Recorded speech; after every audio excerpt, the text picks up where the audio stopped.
commence par boire au début de l'enregistrement, c'est parfait. C'est ça. Je ferai un petit montage. On prend des réserves. T'es prêt? C'est ça, on est bon. Tu te rappelles la procédure? Ça va, ça Fais c'est gaffe, s'oublie t'as pas. des grands bras, il y a le verre. Je vais aller tout droit. Je vais pousser ça pour le coude.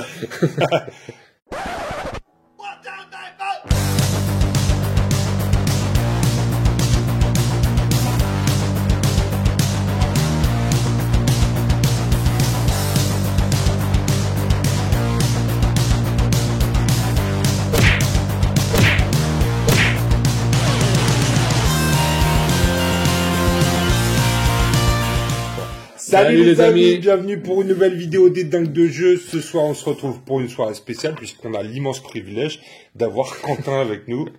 Quentin, t'es pas souvent là parce que tu viens de très loin. T'es descendu de ta montagne. Ouais, j'ai esquivé la neige cette année pour venir jusqu'ici. Pour les Happy Factory Day. Et en général, quand tu viens pour les Happy Factory Day, tu restes quelques jours. Ouais, je profite. Après, donc nous aussi, on profite de ta présence sur Paris, sur Saint-Ouen plus précisément, pour se faire une petite vidéo ensemble. Donc Happy Factory Day ce week-end, c'était une tuerie. Génial. On fera une petite vidéo rien que pour ça, parce qu'on a filmé en plus la finale de haut niveau. On dit pas encore qui c'est. On ne dit pas qui est le gagnant. Il y a déjà sur le forum, je suis sûr. Ouais, il y en a qui doivent en parler, mais en tout cas, on va vous faire un petit récap des Happy Factory Days et de la finale de l'Open. Mais on a passé un week-end extraordinaire. Ouais, c'était vraiment cool. C'est très bonne ambiance, très cool, super ambiance. On voit les potes. C'est ça. Certains qu'on avait, d'ailleurs, avec qui on échange assez fréquemment, mais qu'on n'avait jamais vu physiquement parce qu'ils viennent de loin aussi. Je pense à nos amis de Corse. Je pense à nos amis du Sud-Ouest, du Sud-Est, du Nord, de Belgique. Même d'Allemagne. Même d'Allemagne. Toujours nos 4 Allemands fidèles au poste. Qui ne doivent pas regarder la vidéo parce qu'ils comprennent pas le français, mais c'est ça. Mais ils viennent tous les ans et ça fait vraiment plaisir. Donc, cool. Un super week-end de jeu avec des potes. On a joué, on a picolé, on a passé un très bon moment. Je t'ai fait perdre une partie en arbitrant. C'est ça, en venant préciser des points de règle sur une partie. C'est la seule que j'ai perdue pendant le week-end et c'est grâce à toi. Donc je te remercie pour ça. C'est des fois en perdant qu'on apprend, hein. Mais en tout cas, je la connaîtrai maintenant cette mission. 4 cm. Capture 4 cm. C'est ça, parce qu'on avait plusieurs tournois, donc il y avait la finale de l'Open en solo, et nous on a fait le tournoi par équipe qui était génial. On avait 6 équipes aussi, et c'est le truc, c'est que tu peux donc t'as des équipes de 3, on avait 5 rondes. Ouais. Et donc ça fait un potentiel de 15 missions parce que t'as pas le droit de jouer des fois la même et ça c'était du sport pour moi parce que ça m'a poussé. C'est chaud à trouver la mission qui à jouer des missions que je connaissais pas. Vous avez gardé le pack tournoi, vous avez Alors je peux pas en parler parce que c'est un sujet de litige parce qu'on s'était mis d'accord sur des règles et après je suis revenu dessus et comme d'habitude fallait pas m'inviter. Okay, tu couperas ça au montage. Non, je ferai pas, j'assume mes conneries. Il y a un punk fallait pas l'inviter, c'est tout. Fallait pas l'inviter. Mais donc ça super, on a eu des peintres aussi de haut niveau. Ouais, il y a des très très belles pièces sur le. Et on avait Ben. Ouais. Ben. Alors, gros big up à Ben. Alors Benoît, il a fait des dédicaces tout le week-end. Ouais. Et des très belles dédicaces et. Donc tout le monde est reparti avec son dessin. Ah, tous ceux qui ont demandé en ont eu un. Je pense que tout le monde a demandé parce que quand il y en a eu. Un qui l'a eu et qui l'a montré, tout le monde l'a voulu une autre. Donc, Et nous, alors pour les dingues de jeu, on a eu une spéciale. On a eu ce bouquin donc de Benoît qui est le livre sur la guerrière avec une super dédicace magnifique, une échelle de Necromunda parce qu'on y joue pas mal aussi en ce moment. Merci à toi Ben, c'était un super week-end. On a mangé. On a mangé des pâtes aussi, des pâtes à la bolognaise tout le week-end. Ouais, j'étais très content de retrouver ce midi à la cantoche et je me suis dit c'est bon 3 jours de suite, pas de bologno. C'est pour pas avoir le blues du lundi. Que ce soit pas trop dur. Ouais. En tout cas les amis, si vous avez loupé cette édition, vous êtes des losers. Ou des mecs qui vraiment, pas de bol. Voilà. Ouais, pas de bol. Soyons pas méchants. Ils ont peut-être pas eu de bol. Vous avez peut-être un mariage ou un truc comme ça, mais franchement, les Happy Factory Days, c'est un très bon moment et c'est une très bonne excuse pour louper une fête de famille. Surtout avec la belle-mère. Voilà, surtout si c'est une fête de famille avec la belle-mère. Enfin, on se comprend. Hein. En tout cas, c'était un super week-end et donc on profite de ta présence, mon cher Quentin. Alors, il faut qu'on dise aussi, tu t'appelles pas que Quentin parce que sur les forums, tu t'appelles. Je m'appelle Guirulf. Guirulf, voilà. Ou Girulf. Personne sait comment le prononcer. Moi, Toi, tu sais ou pas? Ouais, en fait, ça dépend si on est un Scandinave ancien ou un Scandinave moderne. Donc en fait, on peut dire les deux. Ah putain, laisse trouver. Tu m'as embrouillé complètement. Donc je dis quoi, moi? comme tu veux. Giroud ou Giroud. Ah bah voilà, c'est très bien. Moi, je vais t'appeler Quentin. Ça me va. Et puis, écoute, ce soir, on va parler du fluff. Ouais. Parce que mon cher Quentin, t'as appliqué en ce moment sur un projet qui te tient à cœur et qui nous tient à cœur. C'est ça, et je remercie tous ceux qui regardent parce que je suis sûr que la plupart ont participé soit financièrement à la campagne Ulule qui vient de finir là il y a quelques jours pour nous, soit par les partages parce que ça suffit déjà de partager quand on est sur les forums et sur les réseaux sociaux. Donc merci à tous. Moi, ça me fait vraiment quelque chose de me dire que ça fait 10 ans que j'écris dans mon coin, sur les forums ou des trucs, et que là, je vais... Tu vas avoir ton nom sur un livre. Je vais avoir mon nom sur un livre, et franchement, quand c'est arrivé le 30 au soir, j'y croyais pas, quoi. C'est merde, ça... Je vais vraiment avoir un livre à moi, quoi. Donc, je suis pas tout seul dessus, quand même. Moi, j'ai fait le texte, mais il y a aussi tous les dessins principalement par Sébastien Lamiro et Stéphane Louis. Ouais. Qui ont fait, il y en a d'autres aussi, il me semble, mais principalement eux deux. Il y a la mise en page qui est pas de moi. Enfin, c'est pas mon bouquin. C'est le bouquin de SGF. Il n'y a pas que toi, mais alors justement, comment est-ce que ça s'est passé dans la conversation? Est-ce que c'est toi qui as été voir Epic Games Factory en disant voilà, j'ai une idée Non, pas tout à fait. En fait, ça a commencé l'année dernière. L'année dernière, on a fait une vidéo fluff. Ouais. Et je me mordais les lèvres parce que j'étais déjà un peu sur le projet. Ah putain, t'étais en train tu pouvais pas dire, c'est ça? Et je pouvais pas trop le dire parce que c'était le début, voilà. En fait, ce qui s'est passé, c'est que moi, je le connais depuis la création du jeu. On s'est connus à Montpellier. Et quand j'ai commencé à faire un peu des textes et des machins, à la base, il m'avait demandé pour la campagne en ligne. Ouais. Qui est la première que j'ai faite, était la Norvège, si je me trompe pas. Ouais. Où tout ça. Voilà, où j'avais proposé de rajouter un peu plus de texte et de fluff dans la campagne pour impliquer un peu plus les gens, parce qu'on me dit que la campagne change le monde d'Eden, mais je voulais un peu le montrer. Et donc j'ai fait la Norvège, ça a bien plu à Mo et à l'équipe, et du coup il m'a dit si ça t'intéresse, si t'aimes bien écrire, il faudrait on a le projet de faire la suite, le deuxième livre de fluff d'univers après le guide de survie de l'univers et de survie dans le monde d'Eden. Est-ce que ça t'intéresse? Est-ce que tu pourrais le faire? Tout ça. Donc à ce moment-là, moi, je commençais à avoir du temps libre, donc je me suis lancé dessus. Ça a été compliqué parce que c'était ma première vraie expérience de texte. Ça s'improvise un pas. peu commandé. On peut te mettre avec les Victor Hugo ou des. Pas à ce point-là. Je fais toujours autant de fautes d'orthographe, donc pas à ce point-là. Ça va, il y a des correcteurs automatiques maintenant. Chose que Victor n'avait pas. Victor, celui qui nous écoute. C'est ça, t'es un bon. Mais voilà, donc ça s'est fait comme ça. Quelques mois après, là, cet été, j'ai balancé un premier test. Un premier jet de script. Donc je l'ai envoyé à Mo, qui l'a fait tourner à plusieurs personnes pour qu'ils relisent, qu'ils voient un peu si ça allait, si ça leur plaisait, si ça allait dans le sens qu'ils voulaient. Et j'étais très content parce qu'ils m'ont dit c'est très bien, mais on veut 2 fois plus de pages. Donc là j'ai galéré. Retourne au turbin. C'est ça. Donc là fallait changer la police. Mais c'est pas moi qui fais la mise en page, donc ça marche pas. Ça marche pas. Donc voilà, donc là je me suis remis au turbin, j'ai un peu galéré au début et puis ça finit par repartir bien. Et pour ceux qui ont suivi la campagne, qui se demandent, on m'a demandé ça aussi ce week-end au Happy Days Factory, Happy Factory Day, j'ai dit dans le mauvais sens. Non, mais ça va. On était au même. Ouais, c'est ça. Moi aussi, je cherche à chaque fois. Et il y a beaucoup qui m'ont dit alors maintenant faut que tu bosses, mais non, tout le texte est écrit, voilà. Donc donc en termes de livraison, ça va aller vite maintenant. Alors il faut encore la mise en page, la relecture, l'impression, voilà, il y a du boulot, puisque voilà, mais l'écriture 100% fini. Et pour ceux qui se demandaient, les stretch goals qui n'ont pas été débloqués, mais qui étaient dispo, donc des pages en plus avec des histoires des personnages, j'en avais déjà écrit un par faction. Tu vas nous les donner ou pas?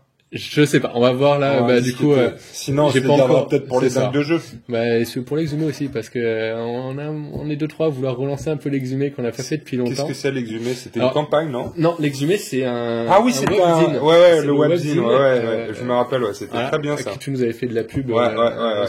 Sur Eden Munda à l'époque. C'est ça. Ouais. C'était là qu'étaient parues les premières règles d'Eden Munda. On avait fait une vidéo sur le sujet. Et du coup, l'exhumé, c'est un webzine qu'on fait entre membres du forum Eden. Et qui il s'appelle l'exhumé, c'est pas pour rien, parce que à l'origine il y avait le Lab 03, ça s'appelait, mais qui était fait par l'équipe AGF, qui était un petit webzine en quelques pages, et qui s'est arrêté parce que plus le temps, plus la personne qui le faisait, etc. J'ai pas suivi l'histoire. Et on était quelqu'un à se dire on aimerait bien relancer, et sauf qu'entre le moment où on s'est dit on reprend le Lab 03 et le moment où on a réussi à sortir le premier numéro, il s'est passé 8 mois ou un an, un truc du genre. Donc on s'est dit, on va peut-être changer de nom, et on s'est dit, on va prendre l'exhumé parce que là, il a fallu réanimer le truc. C'était un peu la private joke au début, c'est-à-dire qu'on a dû réanimer le webzine pour qu'il arrive enfin dehors, quoi. Et là, il va y avoir peut-être une deuxième résurrection. Pour l'instant, on est moins, il faut qu'on trouve, on est 2,5 à se remettre à bosser dessus. Donc, allez, au boulot. Bravo pour le boulot, en tout cas, parce que c'est vrai que Eden, c'est un jeu qui vit énormément avec la contribution de la communauté, le Burnout, pas mal d'extensions qui sont développées par justement des membres de la communauté qui aiment le jeu. Et donc le fluff, c'est un point important justement, parce que c'est le truc qui manque un peu encore sur l'univers. On se pose encore beaucoup de questions. Moi, j'ai beaucoup de questions à te poser ce soir et j'attends des réponses. Qui est la mère de Kogène? Qui est la mère de Kogène? Alors ça, c'est question numéro 1. Qui est la maman de Kogène? Maman! Je vais te donner 2 trucs, quand même, là-dessus. Il a 2 mères. Non, alors, la mère de Kogène, c'est pas Bort. C'est pas Bort. Désolé, c'est pas Bort. Moi, je pensais que c'était Bort. Pour l'instant, elle n'est pas encore définie. Mais il a l'impression qu'elle avait allaité le bonhomme parce que... Alors, il a vraiment une maman, elle existe, mais pour l'instant, elle n'existe pas. Dans le fluff, elle n'est pas nommée. Donc voilà. Voilà. Okay. Et dans le fluff, tu auras une petite page ou 2 pages, je sais pas comment ça sera mis en page, qui vont t'intéresser parce que c'est un texte sur Kogène. Ah, voilà, très bien. On va savoir. Mon héros d'Eden. Et c'est vrai que le fluff, pour moi, c'est un truc qu'il faut vraiment développer sur Eden parce que, pour certains joueurs comme moi, c'est hyper important. Il y en a qui s'en foutent du fluff, qui veulent que du tournoi, qui veulent des règles équilibrées, qui veulent de la bonne baston. Ça, c'est fait. C'est pas moi qui le dis. On peut dire aujourd'hui que Eden, c'est un des jeux les plus équilibrés. Je pense vraiment. Ouais. Moi, Parce que c'est marrant, mais tu vois, nous, en ce moment, on joue à d'autres jeux, je citerai pas de nom, mais on joue à des jeux qui sont très bien parce qu'ils ont un fluff qui est kiffant et parce que le matos est top. Mais après, en termes de règles, parfois, c'est très limite. Ou discutable, voilà, ou des règles lourd, pas claires, pas équilibré tout simplement, ce qui crée pas mal de frustration chez les joueurs.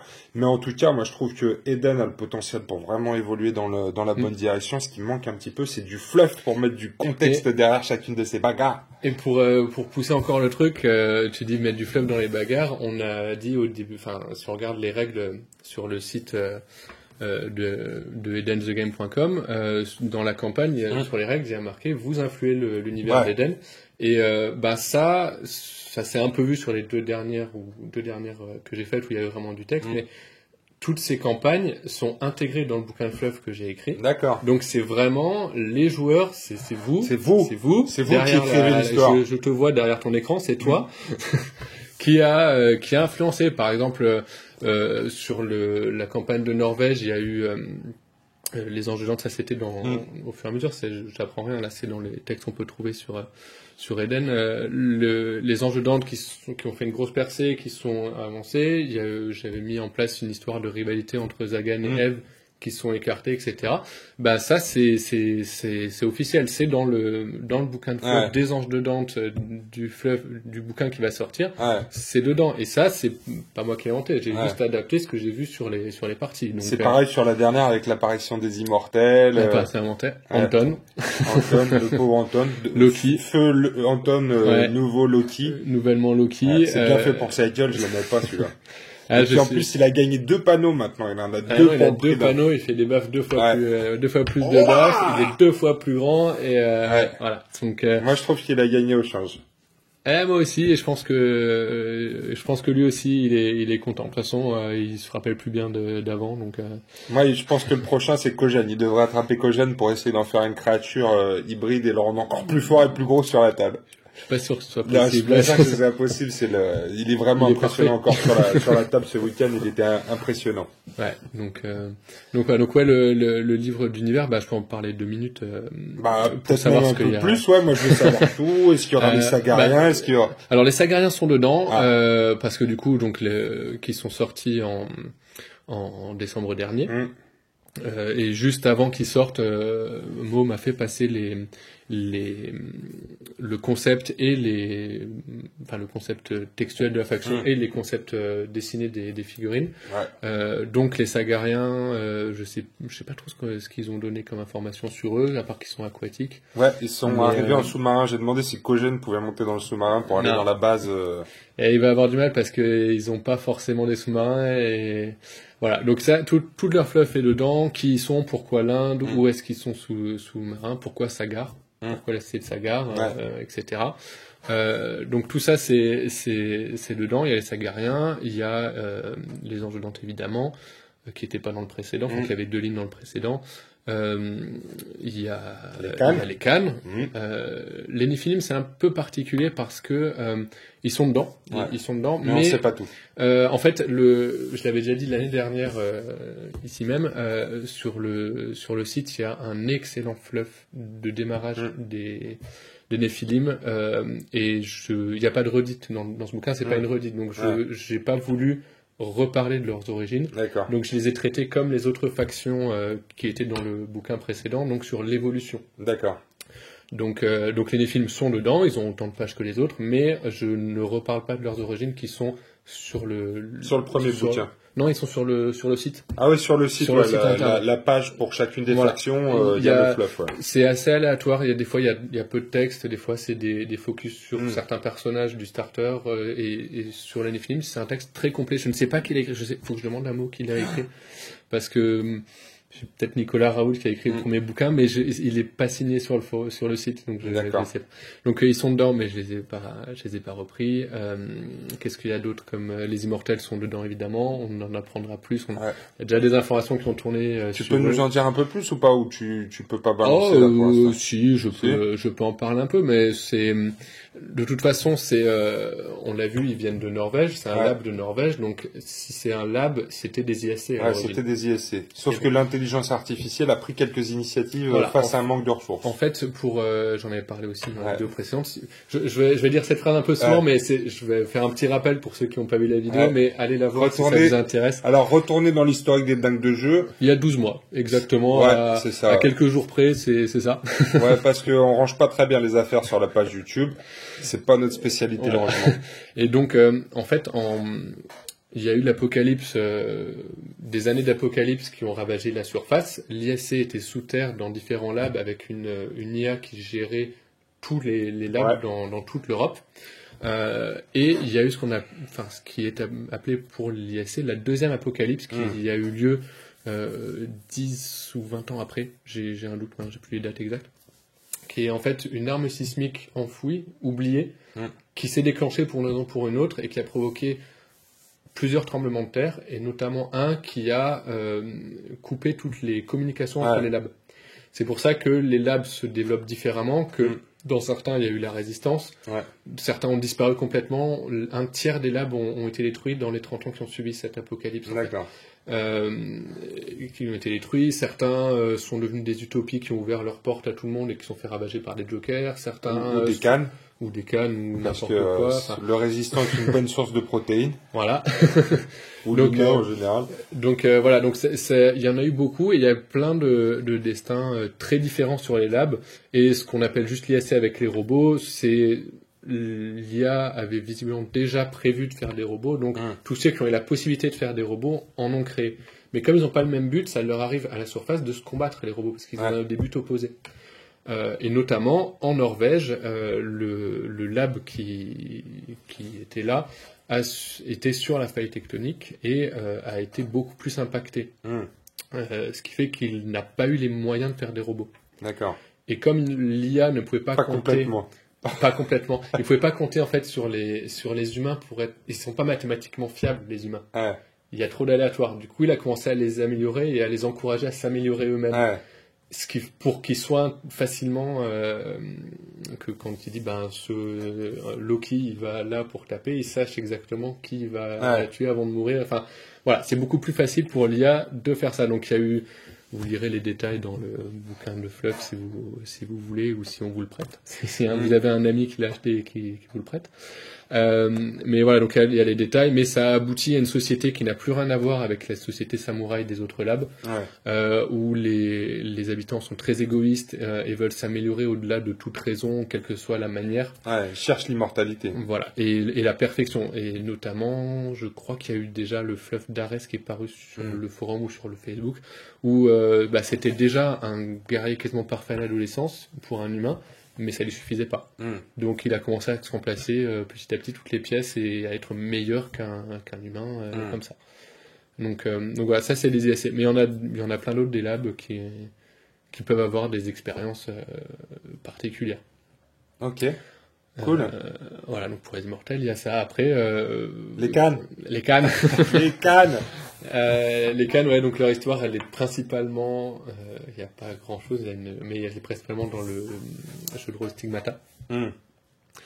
Pareil, je ne suis pas revenu sur l'origine des cannes, donc qui viennent de Mongolie. De Mongolie, exactement, qui étaient pareil, qui en fait qui ont eu un accident de cuve mutagène pendant l'apocalypse et qui en sont ressortis. Les plus forts en sont ressortis. Ouais, alors on n'appelle pas tout ça un accident. Pour certains, ça a été un événement heureux. C'est ça. À l'origine, c'était un accident, mais c'est devenu un rite. C'est-à-dire que je sais plus dans quel bouquin c'est écrit, peut-être dans celui que j'ai écrit moi, je ne sais plus. Je finis par mélanger les histoires. Tu te rappelles même plus, ouais. Déjà, ça fait quelques mois que je l'ai écrit. Et non, surtout, à force de lire des morceaux, je sais plus exactement d'où j'ai pioché. Mais en fait, il y a un rite de passage. Non, c'est dans Stigmata, ils en parlent déjà. Il y a un rite de passage pour devenir chef de guerre. Ils font passer le récemment promu dans un bain de mutagène pour qu'il soit meilleur en sortant. Donc c'est devenu, oui, un rite, une tradition, quoi, la mutation. Donc on appelle le bain de pied. Je sais pas, mais le pied du... Non, c'est beaucoup plus que les pieds qui trempent. Donc voilà, qu'est-ce que j'ai oublié comme faction pour ceux qui sont très calés sur les petits détails du fluff, je ne parle pas des Punishers et du Trauma. Ça existe. D'accord. Voilà, je suis pas assez calé encore, j'ai dû louper quelques épisodes. Dans le premier bouquin, quand il parlait des Jokers, à la fin il y avait un petit encart sur les autres gangs, parce que c'est pas le seul gang, les Jokers. Et il y a les autres gangs, et il parlait des Anges de Dante, qui était la première apparition des Anges de Dante, qui étaient des personnes qui se pensaient en enfer et qui veulent régner sur l'enfer qui est Eden. Et il parlait des Punishers, qui sont des gens qui ont trouvé un comics Punisher et qui ont pris ça pour une bible. Donc ils se prennent pour des justiciers et ils se peignent le tatouage. On en veut ça, moi je suis pour. Je pense que Mo pourrait avoir des soucis de droit s'il commence à sortir une faction qui s'appelle Punisher avec le crâne sur tout le monde. Je pense que c'est un clin d'œil, ça va, mais une faction entière, il faudrait payer les droits. Et Marvel les lâche pas facilement quand même les droits. Donc ça va être compliqué. Je pense que juridiquement ça passera pas. Et le troisième gang, c'était le Trauma, qui est un peu des docteurs fous qui ont leurs psychopathes. Ça va, il y en a encore dans les tuyaux, dis-moi. Il y en a dans les tuyaux, mais c'est pas tout de suite. C'est pas tout de suite. Ouais, c'est pas dans ce bouquin-là, en tout cas. Parce que je pense que je peux commencer à lire, puisque Mo l'a dit pas mal aussi ces derniers temps. Ça s'est vu sur le forum.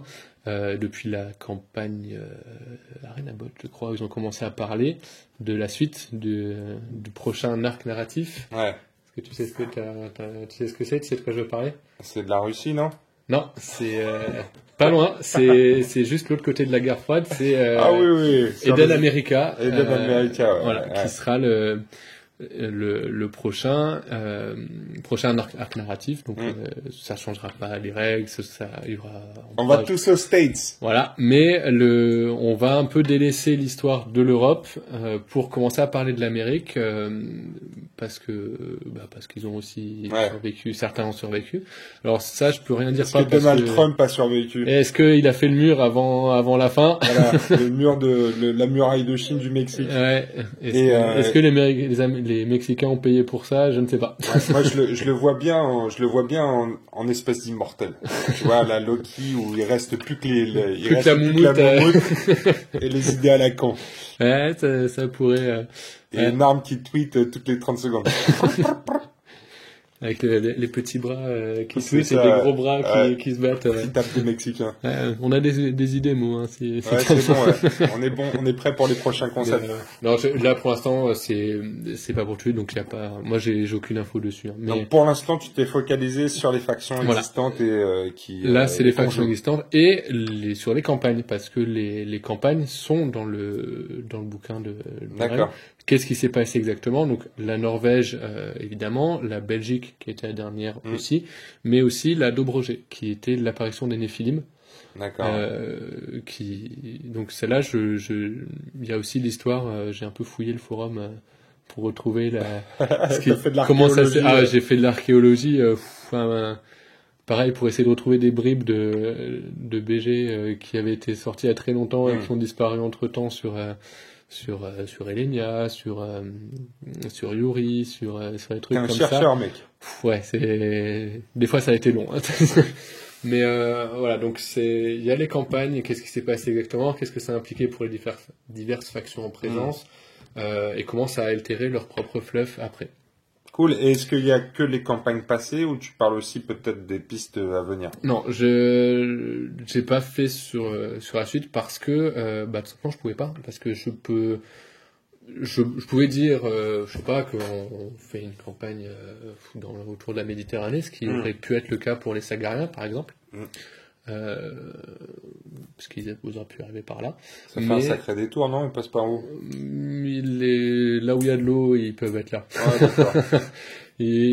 La terre, c'est une chose, eux, c'est les mers. Tu vois, donc ça va. Ils auraient pu arriver par là, même s'il y a moins d'eau en Méditerranée. Mais j'en ai pas parlé parce que simplement, je ne pouvais rien dire particulièrement, puisque les campagnes, on ne définit pas ce qui va se passer. C'est les joueurs. Donc comme il n'y a pas les parties qui sont faites, qu'il n'y a pas les territoires qui sont pris, je pouvais pas. Donc on attend la prochaine avec impatience.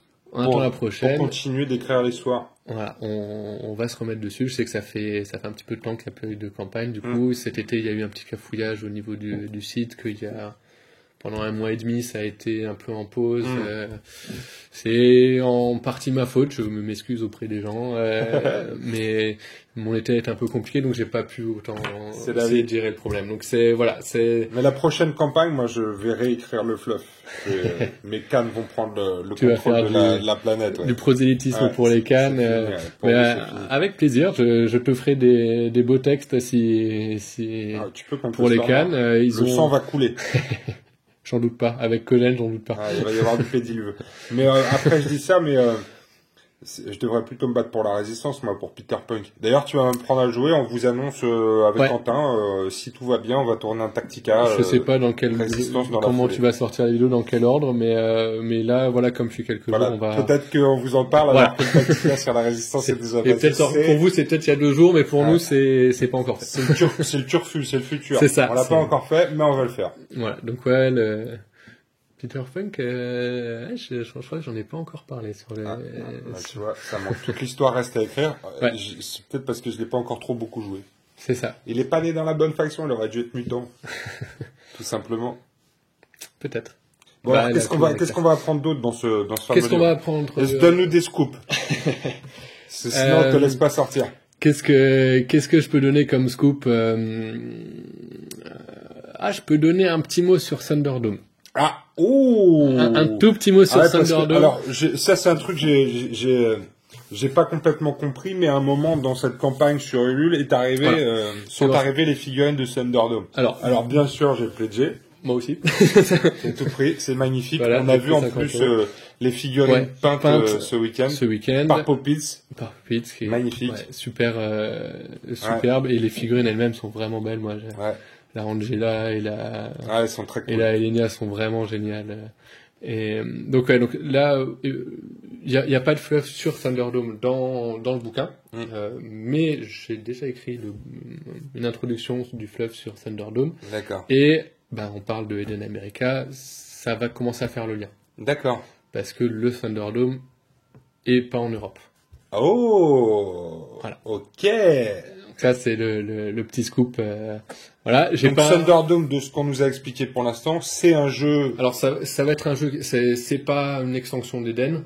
Ça va être un jeu indépendant. C'est un jeu de gladiateur, de combat de gladiateur. C'est un jeu de gladiateur dans l'univers d'Eden. Voilà. Avec beaucoup. Enfin, pour l'instant, on a vu que les resculptures d'Eden, enfin de combattants qui existent vraiment dans Eden.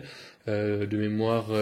Le convoi et les jokers. Ouais, c'est ça. Il y a Elenia, Yevgeny et je sais plus la troisième joker. Et Heinrich, Jürgen et Angela pour le convoi. Ouais.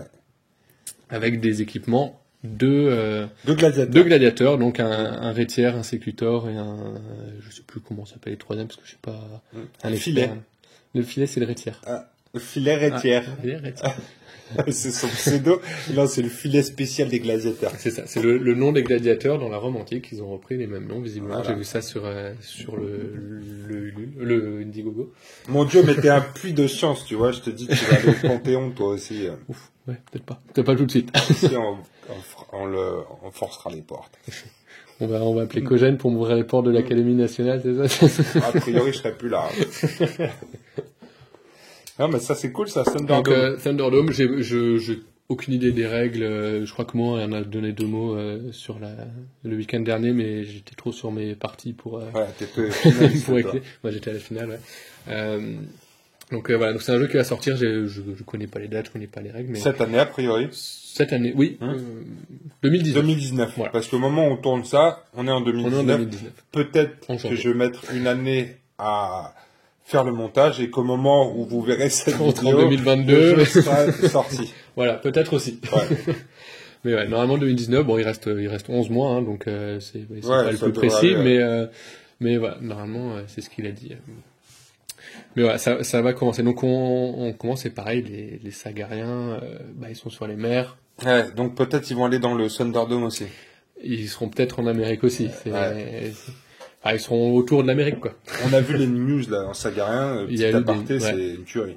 L'alpiniste. avec son poulpe géant dans le dos, c'est magnifique. Celui-là, c'est la première illustration que j'ai vue que m'a envoyé Mo et celui-là.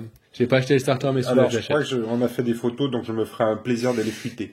J'ai vu rapidement, j'ai pas regardé les photos, mais il y a quelques photos merde, j'ai Julie pas avancé en premier. Je crois que c'est Julie qui a avancé quelques photos, je sais pas si elles y sont. Putain, si même Julie fit.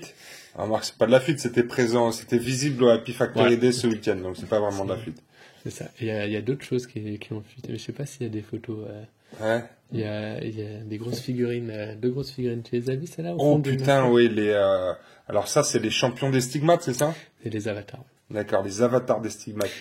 Et ça, tu en parles ou pas? Alors, les avatars, je vais peut-être essayer de glisser un truc, je vais voir si j'ai encore le temps. Mais les stigmates, j'en parle. En fait, je traite de toutes les factions et je traite des apatrides et des stigmates aussi. D'accord. Puisque depuis le dernier bouquin, il y a quand même eu beaucoup de mercenaires qui sont sortis. Ouais. Il y a plusieurs moyens de jouer mercenaires en faction, quasiment. On l'a vu ce week-end, on avait une équipe de 3 joueurs qui avaient sorti que des compos mercenaires. Ouais. Et c'était impressionnant et ça avait de la gueule parce que moi j'ai toujours du mal avec les mercenaires ou les stigmates, c'est que je trouve qu'il n'y a pas suffisamment de cohérence visuelle entre les factions et ça me gêne. Mais ça commence à devenir une faction de survivants non affiliés. Donc non, et puis après, quand tu fais un bon boulot en peinture, des fois des petites customisations, de la conversion, tu peux rendre ça homogène. Moi, c'est vraiment, visuellement, j'ai du mal à voir un clown avec un biker, avec un mutant, avec un robot. Ça peut être compliqué des fois, mais quand on dans Stigmata, on arrive à peu près à faire des choses en place. Moi, je trouve que l'histoire tient la route parce que finalement, ils ont des motivations qui sont communes. C'est ça le principe du Stigmate. C'est juste visuellement, des fois, j'aime. Mais alors en fait, c'est un peu plus que ça. C'est-à-dire que le Stigmate, c'est pas une philosophie de vie. C'est vraiment une croyance profonde. C'est là, il va falloir. C'est pas quelque chose. C'est pas une philosophie ou une religion. On va dire moi, je suis plutôt pour le changement. Je vais faire ça, mais voilà, c'est quelque chose que je décide. Non, c'est vraiment l'intime conviction de la personne que il faut sur le changement que le monde tel qu'il est ne peut pas. Il faut absolument le changer pour survivre. D'accord. Le changement, c'est maintenant. C'est ça. Voilà. Encore un truc de droite, ça. Non, c'était François Hollande. Il devait être Stigmate changement. Je crois que c'était François Hollande. C'était Hollande ou c'était Sarko Je sais pas. La politique et moi, ça fait. Je connais le plus le fleuve d'Éden que... Ouais, moi aussi. C'est comme ça. Faut tout pour faire un monde. C'est ça. Du coup, non, le stigmate, c'est vraiment quelque chose d'ancré, d'instinctif. C'est vraiment, donc c'est les prêcheurs et les prêcheurs ou le prophète du changement. C'est particulier. C'est pas juste des gens qui te disent je vais mettre une toge et essayer de changer le monde, quoi. On sait pas trop ce qu'ils ont en plus, peut-être une mutation, quelque chose. Enfin, voilà, il y a qui sont exactement les prêcheurs et comment ils arrivent à récupérer comme ça tant de monde. D'accord. Tu veux dire que ce serait le fruit de l'évolution ça peut être intéressant. On va savoir plus ou pas? Ça, j'en parle dans le bouquin. Donc, tu peux pas te dire maintenant. Je vais laisser un peu de surprise. Parce que si on dit tout ce soir, après, vous allez lire vous allez dire ça, mais je le sais déjà. Tu vas me prendre une baffe de mots aussi. Ouais, mais quand même, tu peux lâcher 2-3 trucs, t'inquiète pas, moi je m'en occupe. Je mettrai derrière. Mais non, voilà, c'est le stigmate, j'en parle. Je parle donc du coup des apatrides et des non affiliés, donc plus ou moins des mercenaires, même s'ils ne sont pas tous mercenaires. En fait, j'ai voulu un peu plus. Tout le monde ne fait pas partie forcément d'une faction qu'on peut jouer dans Eden. D'accord. Il y a des mecs un peu en autarcie qui sont dans leur grange et qui arrivent à 2-3 familles à survivre un peu. Il y en a plein qui sont devenus dégénérés à force de consanguinité, mais il y en a qui survivent un peu. Il y en a qui sont des gens qui se sont fait chasser de leur clan, qui font une petite topie dans leur coin, etc. Enfin. Et il y a Madeleine. Alors, est-ce que c'est officiel ou pas ça dans le fluff? Ou est-ce que quand les gens écrivent des histoires tordues sur les réseaux sociaux, est-ce que ça devient officiel à un moment ou pas? Alors, j'ai lu et j'ai beaucoup ri Oui, on a tous beaucoup ri. Donc ça, Madeleine, on parle. C'est au fluff de David, par David sur Facebook, il les a mis sur le forum aussi, sur l'histoire de leurs 3 compos. Qui expliquait justement, dans ce tournoi en équipe, ils avaient écrit tout le fluff de leur team, et ça, c'était quand même assez incroyable. C'était très bien. Interdit aux moins de 18 ans. Ouais, déconseillé aux moins de 18 ans, interdit aux moins de 7, on va dire. Mais non, je les ai lus, j'ai beaucoup ri. Mais t'as pas validé. Il y a des choses que je peux pas. Voilà, ce sera pas dans le bouquin de toute façon. Mais je peux peut-être m'intéresser. J'en ai parlé avec David. Je peux peut-être m'inspirer de certaines choses pour des histoires, parce qu'il y a des choses qui m'ont vraiment fait rire. Si j'ai l'occasion, instinctivement, il va peut-être m'influencer. Mais Madonna, non. C'est pas Madeleine. Peut-être pas. Pour l'instant, on ne sait pas. C'est pas. L'histoire reste à écrire. Peut-être ce sera le sujet d'une campagne. Pourquoi pas? Ça va se passer à Bordeaux. Pourquoi pas? Allez, vas-y, balance un truc encore. On veut savoir des trucs, nous. Qu'est-ce que là, il fait chaud, il y a de la bière, on discute. Je vais boire un peu d'ailleurs. Qu'est-ce que je peux balancer? Qu'est-ce qui te ferait plaisir d'entendre? La mère de Cogène, mais tu m'as dit déjà que c'était alors ça, c'est peut-être. Ça peut venir. Ça peut venir.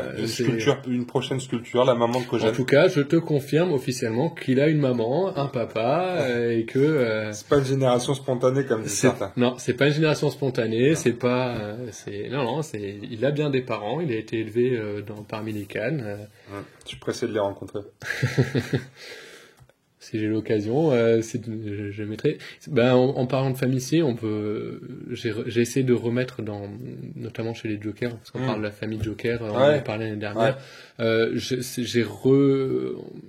j'ai remis bien en place la famille Joker parce que c'était principalement sur Internet que c'était ces histoires-là, notamment sur le site de Taban à l'époque, qui produisait le jeu, mais qui du coup n'existe plus. Donc, il y avait des histoires de frères et sœurs, c'est ça? Voilà, alors Yuri et Vlad sont frères. Ouais. Leur mère c'est Ma. Ouais. Et Elenia est, on va pas dire la femme de Yuri, mais sa régulière, quoi. Ouais. Parce que le mariage et et la famille. Ils sont polygames, les Jokers. En fait, les Jokers, ils sont beaucoup de choses au niveau. Ils ont tout compris, voilà. Ils se prennent pas la tête. C'est ça. Sauf que ça pose certains soucis, notamment pour élever les enfants. Ouais. Quand les parents s'en occupent pas, il n'y en a pas beaucoup qui survivent. Ouais, t'as raison, j'avais pas pensé à ça. Voilà. Il n'y a pas de crèche. Il n'y a pas de crèche, et quand les Jokers ils sont beurrés ou camés du soir au matin, s'occuper du gosse, c'est pas forcément leur priorité, ou en mettant de... C'est la masse. Non, non, mais il y a... les mecs essaient de J'essaie de mélanger. C'est la masse. Non, il y a bien ils ont une fille. Yuri et Lenia ont une fille. Qui est dans le jeu? Qui n'est pas dans le jeu.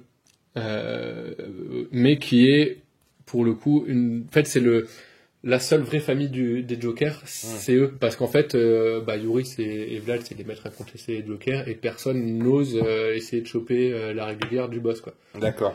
Donc, c'est avec Ma au-dessus, la grand-mère, la mère, tout ça, c'est la seule, et du coup, l'enfant, c'est la seule qui est vraiment éduquée. Mais c'est pas une démocratie ni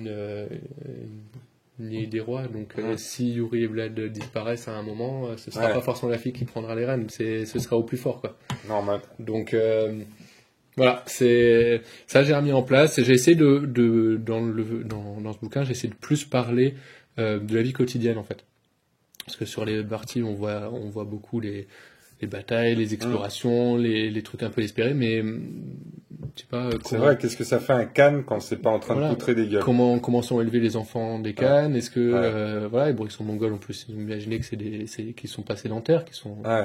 Mais comment ils sont organisés? Est-ce que c'est des grandes familles? Est-ce que c'est des trucs, tout ça? J'ai essayé de faire ça un peu pour toutes les factions. Avec ce que je pouvais avoir.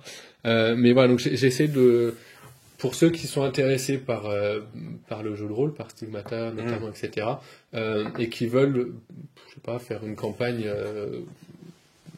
pas forcément en Stigmate, mais dans une faction, vraiment un truc, je sais pas, que tous les joueurs soient du convoi et que ça commence dans un convoi, etc., ils auront beaucoup plus d'informations sur la vie de tous les jours. J'ai pas non plus développé autant que dans un Donjons et Dragons où il y a des pavés entiers, enfin des bouquins entiers juste sur une faction, mais j'ai essayé autant que possible de parler de la vie quotidienne, de tout ce qui se passe en dehors des affrontements qu'on peut voir dans les... Et en parlant de ça, d'ailleurs, il y a le bouquin de Stigmata aussi, on l'a pas dit. C'est vrai, il y a le bouquin de Stigmata complet qui va sortir aussi dans le cadre de sa campagne. J'ai pledgé. C'est tout prêt. Ouais. Moi aussi. Non, j'ai pas forcément pris je sais plus si j'ai rajouté pour le. Ah bah alors. Mais après. Si, moi j'ai pris. Je verrai parce que. On va s'organiser des parties. Je l'achèterai. On va essayer d'aller au-delà de la première partie. Si tous mes potes ne se mettent pas à me donner des coups de couteau dans le dos, ça va bien se passer. Juste parce que tu veux récupérer tes affaires. C'est ça, en plus, mes affaires ou celles des autres des fois aussi de temps en temps. Ok, il y a eu embrouille, mais c'était pas une raison de me planter. Entre autres tes affaires, quoi. Voilà. Si je survis à la première game, on continuera notre campagne Stigmata. Ou bien on peut en recommencer une avec des nouveaux personnages tous les soirs. Ça peut se faire aussi. Histoire sans fin. Ok, je t'attaque. C'est comme ça, je t'attaque. C'est comme ça, je tape. Non, voilà. Donc c'est ça. Ça va arriver. J'en parle pas trop non plus parce que j'ai pas beaucoup d'informations. Donc voilà. Ce que je peux dire, c'est que la question a été posée sur le forum, donc c'est vrai que je peux le dire ici aussi. C'est pas une réédition des 2 fascicules qu'il y avait dans le kit d'initiation qui est en bouquin. Il va y avoir une petite reprise des règles, notamment sur les dés. Je crois qu'ils veulent passer en dés traditionnels, en dés à différence, avec les numéros, pour avoir un peu plus de polyvalence, un peu plus de complexité, mais un peu plus de polyvalence. Mais comme le premier kit, c'était vraiment un kit d'initiation, c'était marqué partout. C'était pour les gens qui connaissent pas beaucoup du jeu de rôle, donc il y avait beaucoup de cartes, beaucoup de dés faciles, etc. Là, dans celui-là, ce sera vraiment pour les joueurs de jeu de rôle. Quoi, ce sera du D20. Non, je crois que ce sera du D10. Du D100, tout simplement. Je sais pas. D100, parce que pourquoi pas. C'est pas moi qui fais les règles, donc je ne sais pas exactement ce qui va être modifié, mais notamment les dés, il n'y aura plus besoin d'avoir les dés de couleurs particuliers. Moi, j'aime bien les dés de couleurs. Après, il faudra voir s'ils sont encore utilisables, parce que finalement, on peut... Enfin, statistiquement... Après, c'est vrai que c'était des dés de 8, je crois, de mémoire. Hein. Donc, c'est vrai que 8 ça ou 10, je sais 8 plus. ou 10, ouais, je crois que c'était... Ouais, ça doit être ça, 8 ou 10, je sais plus. Mais c'est vrai qu'après, ça limite les possibilités. Et ça manque de nuance, parce que c'est... Enfin, échec ou réussite. Ouais. Il y a le critique, mais finalement, c'est... On ne sait pas si on a raté... Pour un MJ, c'est beaucoup plus facile d'interpréter quand on fait un échec, qu'on fait un 2 ou qu'on fait un 9, on fait les faire 10 par exemple. C'est plus facile pour le MJ de dire t'as complètement raté, c'est pas un critique mais t'as complètement raté, ou t'es une merde, ou alors t'étais presque là mais au dernier moment ça a foiré. Enfin, donc ça change un peu la manière de réagir du MJ. Donc ça met un peu de nuance. Essaye demain. Non, tu peux pas refaire le test maintenant, tu dois attendre une journée. Ça dépend des actions et des MJ, ça. Mais voilà. Donc ce sera vraiment le jeu de rôle. Ce sera plus l'initiation, ce sera le jeu de rôle. Ce sera un petit peu revu. Il y a eu il y a eu quelques retours sur le forum de personnes qui ont vraiment fait pas mal de parties, qui ont testé jusqu'au bout, qui ont fait leurs petites modifications personnelles entre eux parce qu'ils trouvaient que c'était trop violent, pas assez violent. Voilà, ils n'étaient pas forcément tous d'accord aussi. Ils n'attendaient pas forcément la même chose. Donc il y a eu des retours sur le forum. Donc je sais pas à quel point ça va être changé, mais il y a de matière pour améliorer le système qui était là, et il y aura plus de fluff pour les joueurs. Et pareil, c'était que très peu développé la création de personnages. Il y avait un petit moyen de création de personnages, mais pas sur toutes les factions, pas complet. Donc ça devrait être aussi normalement.